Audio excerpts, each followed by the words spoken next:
بسم الله الرحمن الرحیم. السلام علیکم و رحمت الله.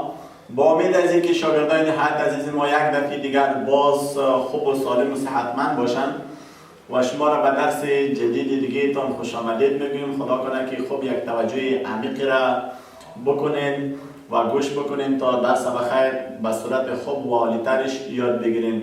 بسیار آسان است. این موضوع مربوط به موضوع قبلی می باشه که امروز بخیر الیپس ما خلاص میشه.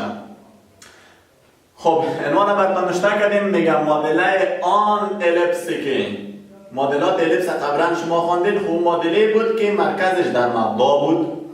حالا اگر مرکزش از مبدا بگیری به یک طرف یک موقعیتش تغییر بدی، باز معادله الیپس که هست این تغییر میکنه.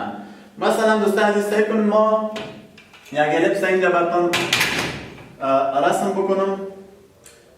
ای که شد محور y شد و یا محور x شد، محور x محور y. خب انال یک الیپس اگر در مبدا بود، خب نمود دو تا معادله را که خواندیم امور که معادلات هستند. اگر انال یک الیپس اینجا بیاید، مرکز الیپس اینجا از مبدا تغییر کرد، اینجا آمدنه به اندازه h روی محور x او طرف رفته و به اندازه y به اندازه k روی محور y بالا رفته. خیلی مرکز الیپس چی هست؟ h و k. مرکز الیپس چی هست؟ h و k. h و k را اگر شما یاد گرفتین بفهمین که درسای بعدی را کلش شما یاد دارین. h و k را اگر تو فهمیدی تو بفهم که نصف هندسه صنف 11 را تو یاد داری. اینقدر این مهم است. خب چی معنا؟ h فاصله مرکز از مبدا و k فاصله مرکز برای محور y از مبدا. همین هم سخت بود یا نه یاد گرفتین نصف هندسه را؟ خب ایت معادلات و نمو معادلات قبلی x مربع تقسیم a مربع مثبت y مربع تقسیم b مربع مساوی میشه به 1. این معادله در مبدا بود. حالا که مرکز تغییر کرد از مبدا به یک نقطه اختیاری رفته، فقط شما در اینمی x تان یک قیمت تغییر بدین. به اندازه x تان چه تغییر کرده؟ به اندازه x نشته کنین که x منفی h مربع. y تان به کدام اندازه تغییر کرده؟ y به اندازه k. خیلی نشته کنین که y منفی k کل مربع. هیچ چیزی دیگه نبیارین. اینمی معادله شد.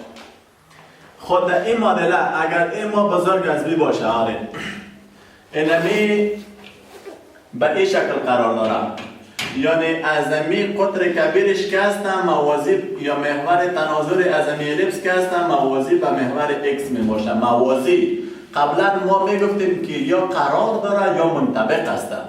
در حالت اول در این حالت حال ما میگیم که موازی است.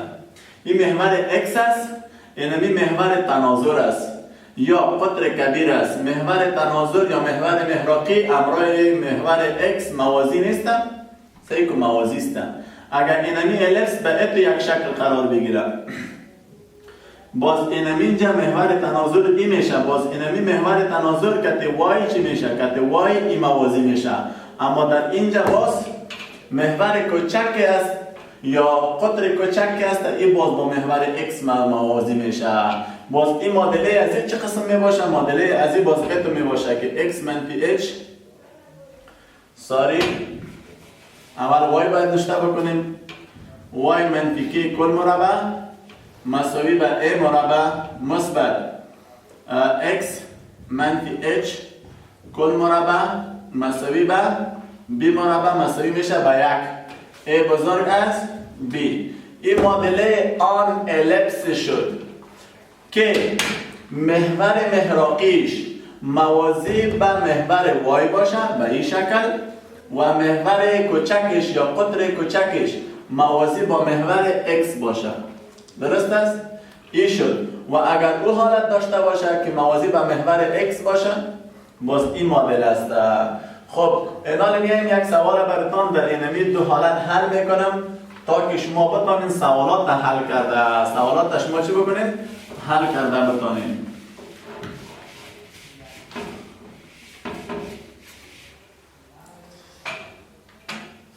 خب شاگرد عزیز میایم سر سوال.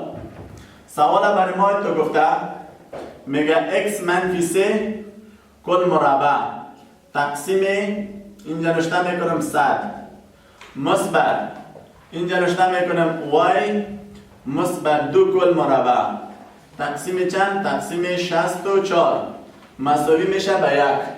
مساوی به چند شد؟ مساوی به 1 شد. اینمی معادله را برای ما داده. اولین چیز را که خواسته مرکز را خواسته. مختصات مرکز. مختصات مرکز ما گفته بودیم که عبارت از h و k می باشه. خیر h و k را ما چطور پیدا بکنیم؟ که یک سوال از کنکور است. h و k را چطور پیدا میکنیم؟ اینمی را مساوی به 0 قرار میدیم. اینی h است به علامه خلافش. اینی می همراه y که میه اونمو k است. خب دقیق یاد بگیریم. همراه y k همراه x h به علامه خلافش. خیلی اینجا منفی 3 بر جای h منشته میکنم مثبت 3 به علامه خلافش. خلاف العلامه میگیریم. اینجا مثبت 2 است. این قیمت k است. منشته میکنم که منفی 2. این شد مرکز یا مختصات مرکز الیپس. یعنی الیپس ما در یک حالت رفته. سعی کنیم اگر رسم بکنیم xش 1 2 3 yش منفی 2 1 2 این را که با هم وصل کنیم این مرکز الیپس. مرکز الیپس در اینجا است. از مبدا رفته به اینجا. حالی که دیگه چی تغییرات داره این را براتون دانه دانش پیدا میکنم. خب اول خب اینجا شد مختصر. دوم اگر سوال شود که اینمی محور قطر بگویم قطر کبیر. قطر کبیر اینی الیپس که اینی مادریش است. قطر کبیرش دارای کدام خاصیت می باشه؟ شما اتو بگویم که قطر کبیر از یک است چون زیر x 100 است و زیر y 64 است. کدام بزرگ است؟ ای خیلی اینمی قطر کبیر موازی با محور x می باشد. موازی منطبق نمیگیم چرا که ای از مبدا دیگه طرف رفته. درست است؟ منطبق نمیگیم نه قرار میگیم. نه قرار داره و نه منطبق است بلکه موازی است. سوم قطر صغیر موازی با محور y است. درست شد؟ 3 4 گفته که طول قطر کبیر. طول قطر کبیر چی است؟ ا زبر مساوی به 2 ا را از کجا پیدا کنیم؟ این از زیر جذرش بگیریم. جذر صد چند است؟ 10. خیلی 2 ضرب 10 مساوی میشه به 20. طول قطر چند است؟ 20 واحد. 4 5 طول قطر صغیر. قطر صغیر از اینکه اتر است او کبیر پیدا کنیم. صغیر که تو بالا پایین است. این چقدر است؟ بی مساوی میشه به 2b. دو خودش بی چند است؟ بی جذر ازی 64 جذرش 8 2 8 16 واحد شد. درست است؟ حال فاصله بین محراق ها را پیدا میکنیم. ششم فاصله بین محراقین. بین دو محراق چقدر فاصله است؟ f زبر مساوی میشه به 2c. این مساوی میشه 2 سیش چند است؟ بیاین خیسی را پیدا کنیم. نداریم نه؟ سی اتو فرمول داشت. سی مساوی میشه به جذر ا مربع منفی b مربع. سی مساوی میشه ا مربع چند است؟ 100. ا مربع 100 b مربع منفی 64. سی مساوی میشه از 100 که 64 بره 36 میمانه. چند میمانه؟ 100 منفی 64 36. سی مساوی میشه جذر 36 6 است. خیسی هم پیدا شد. ا 100 جذرش 10 b جذرش که بگیریم 8 ا 10 b 8 36. درست است؟ خیلی 2 3 2 6 مساوی میشه به 12. این چی پیدا شد؟ اینمی فاصله بین محراق هایش پیدا شد. حالش ما میتونیم مختصات از این هم چی کنیم؟ پیدا بکنیم. مختصات ایش چی پیدا میکنیم؟ قبلا ما ای تو نشته میکردیم اینجا اینجا صفر، اما آل ای مبدا نیست، از مبدا برآمده به اندازه اچ و کی. خیلی ما چطور میکنیم؟ ای را با اچ جمع میکنیم و در جای وای کی میمانیم. در بی چطور میکنیم؟ در بی، چون ای دوی محور وای هستم، بی اینجا اچ تنها میمانیم، امرای کی بی را جمع میکنیم، بی مثبت کی. درست است؟ و در محراق چطور میکنیم؟ در محراق هم روی محور x هستم، امرای h سی را جمع میکنیم و کی را به تنهاییش میمانیم. درست است؟ به این شکل ما میتونیم پیدا بکنیم. خیلی ای چند میشه؟ ای چند است؟ 10 مثبت h چند است؟ h ما مرکز که پیدا میکنیم، یعنی به خلاف علامهش h است، امرای x h میباشه 3 کاما کی چند است؟ که به خلاف علامه اینی منفی 2. خیلی ای مساوی می شود 10 جمعی 13 و منفی 2. خب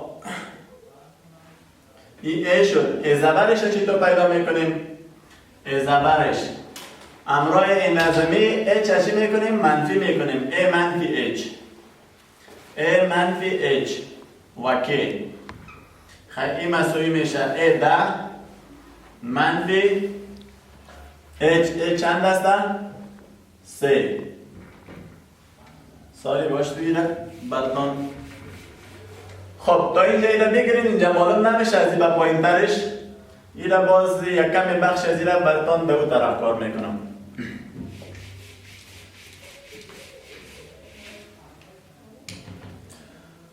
خب دیگه او را که پیدا میکنیم، چطور پیدا میکنیم؟ زبره h چند بود؟ 10 منفی a منفی h ما چند بود؟ 3 کاما منفی 2. خیلی زبر مساوی میشه از 10 که 3 برم 7. درست است؟ و منفی 2.